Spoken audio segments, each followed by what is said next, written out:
Hi hello माझ्या मैत्रिणींनो, कशा आहे सगळ्याजणी. तर आज आहे 26 जानेवारी आणि मी निघाले आहे सियाच्या स्कूलमध्ये आणि त्यासाठी मी नेसली आहे स्पेशल व्हाईट कलरची ही साडी जी मी ऑनलाईन घेतली आहे. तर आज आहे 26 जानेवारी, त्यासाठी आम्हाला इन्व्हिटेशन आहे स्कूलमधून आणि दरवर्षी असंच असतं. 26 जानेवारी 15 ऑगस्टला आम्ही स्कूलमध्ये जाऊन सहकुटुंब सहपरिवार झेंडावंदन सेलिब्रेट करत होतो. तेवढ्याच आपल्या लहानपणीच्या आठवणी जाग्या होतात आणि देशावरचं प्रेमही व्यक्त होतं. खूप छान वाटतं, भारी वाटतं. हे पा मस्तपैकी आम्ही सगळ्यांनी व्हाईट कलरचे असे कपडे घातले आहे. इव्हन सकाळी सकाळी त्याच्या स्कूलमध्ये जाऊन आला आहे, त्यानंतर त्यांनी हे कपडे चेंज केले. त्याला हे मी इंडिपेंडन्सचं शर्ट जे आय लव्ह माय इंडिया हे मी तुळशीबागेतून त्याच्यासाठी आणलं होतं आणि ते खूप त्याला आवडलं. आणि आज याचं होतं एक्झिबिशन, म्हणजे त्यांचे काही प्रोजेक्ट मॉडेल होते, तर ते एक्झिबिशन पाहण्यासाठी आम्हाला इन्व्हिटेशन होतं.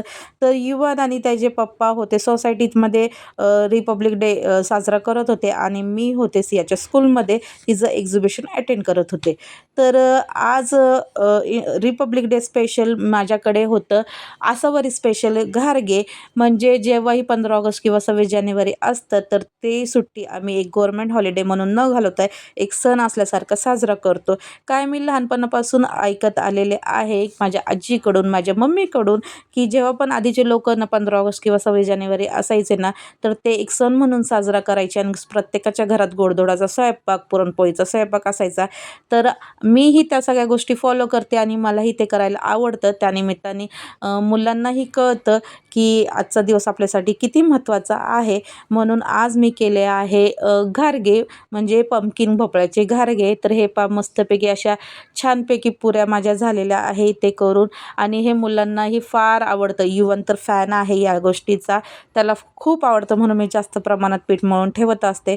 तर खूप दिवस झाले फ्रीजमध्ये भोपळा पडून होता, तर आज शेवटी त्याचा मुहूर्त लागलेला आहे आणि याचे मी पराठेही करत असते बरं का, कारण की पुऱ्या जे असतात खूप तेलकट होतात. तर एकदा मी पराठे करते. आज संध्याकाळी चहाच्या ऐवजी नाश्त्याला आम्ही हे घारगेच खाल्ले आणि खूप भारी झाले होते. आणि हे घारगे थोडेसे जास्त गोड करायचे म्हणजे अजून चवदार लागतात.